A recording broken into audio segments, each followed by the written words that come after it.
మధ్యన నీకసలు అంతా సరిగానే ఉంటే ఇరుపెక్క ఏం కళ్ళు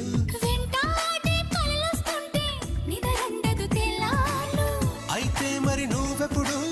కనలేదా ఏ కలలు అదిగో ఆ మాటే నీ నోటే చెప్పించాలనుకున్నా